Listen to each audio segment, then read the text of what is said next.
8번 행정 절차에 대한 설명으로 옳지 않은 것은 1번 행정절차법상 행정청은 처분을 할 때에 단순 반복 처분 또는 경미한 처분으로서 당사자가 그 이유를 명백히 알 수 있는 경우에는 처분 후 당사자가 요청하더라도 당사자에게 그 근거와 이유를 제시하지 않아도 된다.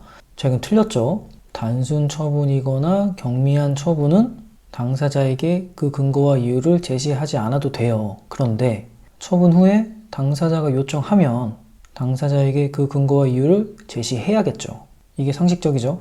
원래 처분을 할 때는 처분의 내용과 사유를 제시해야 되는 거예요. 이게 원칙이기 때문에 단순 처분이거나 경미한 처분이더라도 당사자가 요청하면 그 근거와 이유를 제시해야 됩니다. 여기서는 제시하지 않아도 된다 했으니까 틀렸고. 자, 답 나왔죠?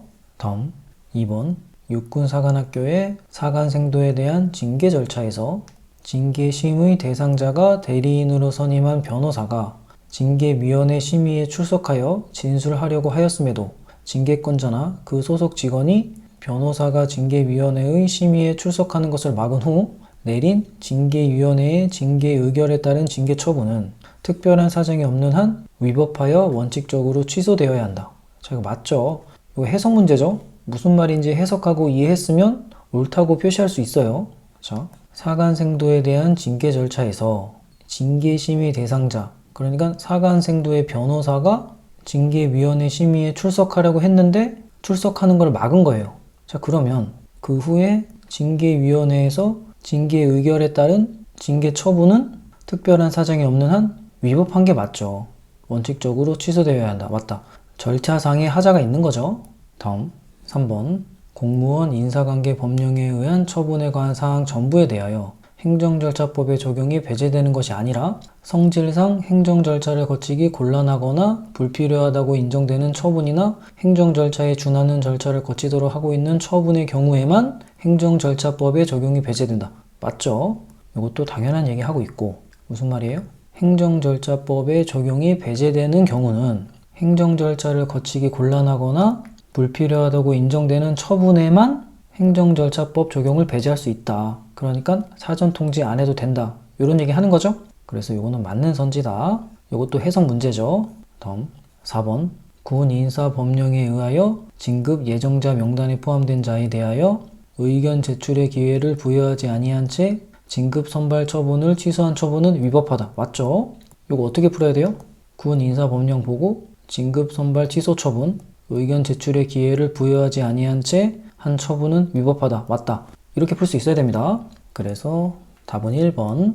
자, 해설하겠습니다. 옳지 않은 것은 1번 이유 제시 생략이 가능하더라도, 그러니까 반복 처분이거나 경미 처분이더라도 당사자가 요청하면 처분 이유를 제시해야 됩니다. 이게 상식적이죠. 선지에서는 단순 반복적인 처분 또는 경미한 처분으로서 당사자가 그 이유를 명백히 알 수 있는 경우에는 처분 후에 당사자가 요청하더라도 당사자에게 그 근거와 이유를 제시하지 않아도 된다 했으니까 틀렸죠. 원래는 긴급하거나 신청 내용을 인정하거나 반복 처분이거나 경미 처분일 때 이유 제시 생략이 가능하다, 가능하지 않다를 물어봤는데 1번 선지는 오히려 더 쉽게 줬죠. 당사자가 요청하면 처분 이유 제시해야 되는 거예요. 다음 2번 징계위원회의 심의 출석을 막은 징계 의결은 당연히 위법하겠죠. 육군 사관생도의 변호사가 징계위원회 심의에 출석하는 것을 막은 후 내린 징계 의결에 따른 징계 처분은 위법하다. 형식상 절차상의 하자가 있는 거죠. 선지에서는 위법하여 원칙적으로 취소되어야 한다. 그러니까 맞는 선지. 다음 3번 공무원 인사법 중에 행정절차를 거치는 것이 곤란하거나 불필요한 경우에만 행정절차법 적용을 배제할 수 있고 의견 청취 안 할 수 있는 거죠. 예를 들면 직위해제 같은 것이 있었죠. 3번 선지는 그 내용을 길게 쓴 거죠. 한번 읽어볼까요? 공무원 인사관계 법령에 의한 처분에 관한 사항 전부에 대하여 행정절차법의 적용이 배제되는 것이 아니라 성질상 행정절차를 거치기 곤란하거나 불필요하다고 인정되는 처분이나 행정절차에 준하는 절차를 거치도록 하고 있는 처분의 경우에만 행정절차법의 적용이 배제된다. 맞죠? 긴 선지를 읽더라도 핵심 내용이 무엇인지 빠르게 파악할 수 있어야 돼요. 자, 그러려면 기출을 많이 풀어보는 수밖에 없다. 물어보는 걸 똑같이 물어봅니다. 다음 4번 군 인사법상 진급 선발 취소 처분은 행정절차법 적용되고 군 인사법상 보직 해임 처분은 행정절차법 적용되지 않는다. 선지 보면 군 인사법령에 의하여 의견 제출의 기회를 부여하지 아니한 채 진급 선발을 취소한 처분은 위법하다. 맞죠? 다음 문제.